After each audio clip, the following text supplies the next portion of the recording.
Good evening, students. Hope you all are fine. Welcome to this video. This video is specifically meant for students of class 8 for English literature. If you're watching this video, please open your textbook and turn to page number 55. Today we will be learning the poem The Hero by Rabindranath Tagore. At the end of the explanation of this poem, I'll be discussing the textual questions from this chapter. So please be patient enough and listen attentively to the discussion so that you can write your answers very easily. But I have divided this poem into I have divided this video into two parts because it's a lengthy poem. So please watch both part 1 as well as part 2 of the video. Now just a few words about Rabindranath Tagore, the poet of this poem, before I start up with this poem.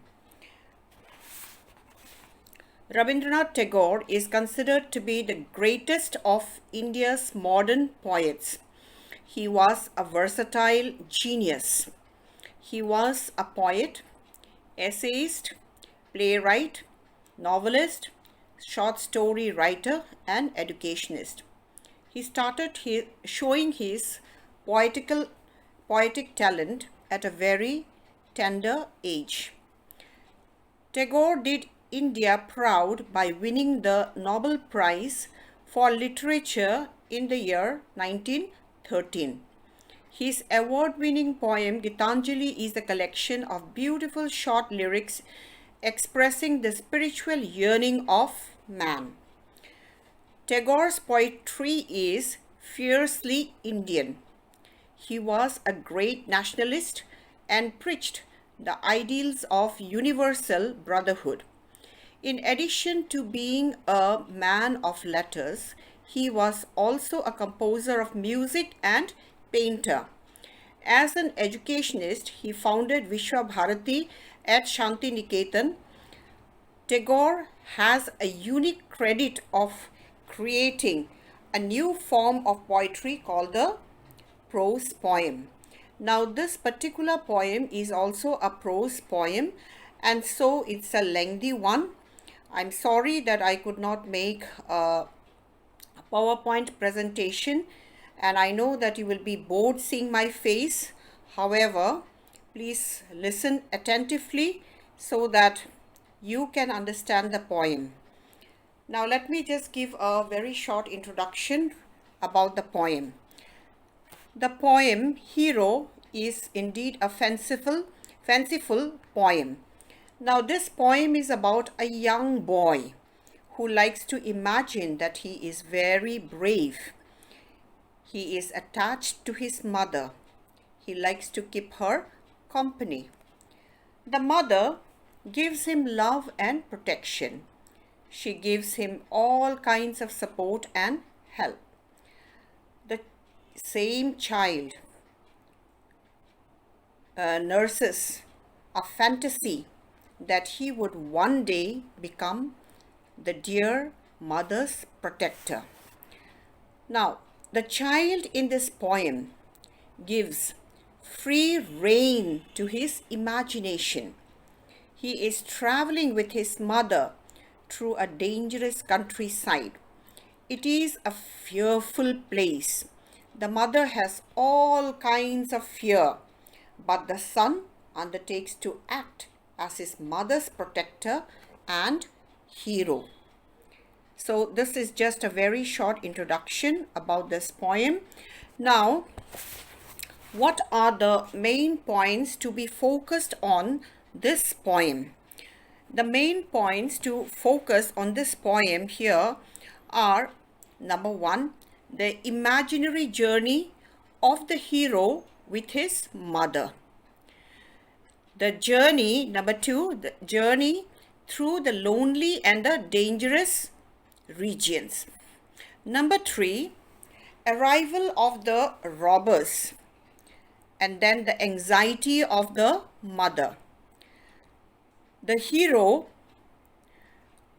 wonders why such events do not take place in his case. Lastly, the boy wishes to be acknowledged as the hero.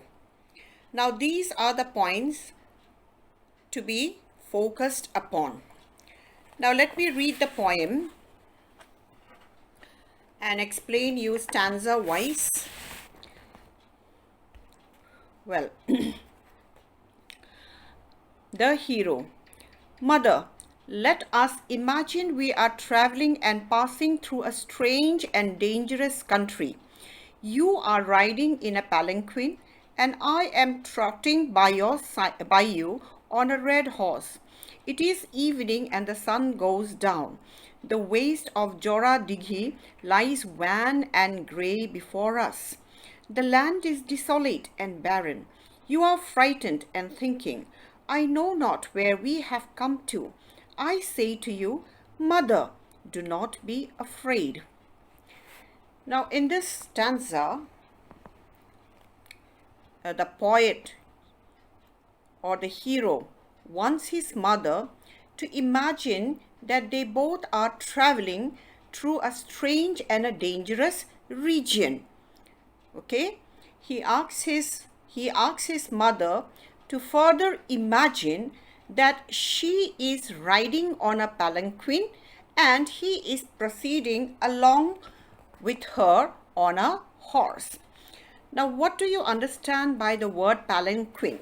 Palanquin here means covered or a box-like carriage carried on poles on the shoulders of the bearer. Now, during those days, women were carried on a box-like carriage, and that carriage itself is known as a palanquin. Now, look at the next line again. You have the word trotting. The word trotting here means a pace between walking and running. Then again in the next line you see the word waste. What does the word waste here means? Waste means barren or bare. Jora Dighi. Jora Dighi here is a name of a place.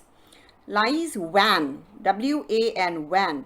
Wan here means dark and pale. Okay.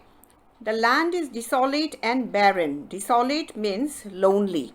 Barren here means unproductive land. Okay. So these are the meanings that I have given you for these words. Okay.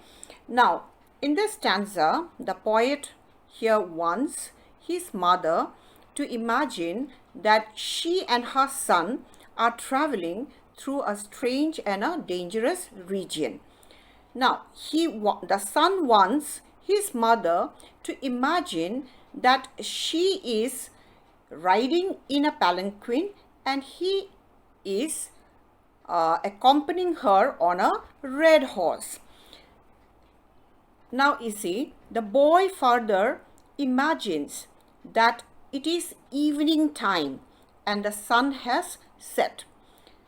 The uncultivable land near Jora Dighi looks dark and grey. The land is absolutely lonely. It is barren. It is unproductive. The mother is afraid and she is apprehensive of the place that they have come to. The young boy, that is the narrator of this poem, cheers up his mother so that she is not frightened, so that she is not afraid. Now let me proceed to the second stanza. The meadow is prickly with spiky grass, and through it runs a narrow broken path. There are no cattle to be seen in the wide field. They have gone to their village stalls. It grows dark and dim on the land and sky, and we cannot tell where we are going. Suddenly you call me and ask me in a whisper, what light is that near the bank? Now the word meadow here means grassy land. Okay. Pricky means thorny. Spiky means pointed. And then see the next line. See the next line. There are no cattle to be seen in the wide field. They have gone to their village stalls. Stalls here means shed. Now in this stanza, the poet says, or the narrator of the poem here says, that the green grassy plots are covered with grass, okay, which are pointed at the end, and so they are spiky. Through this grass runs a narrow broken path. Okay, no cattle can be seen grazing in the grass fields.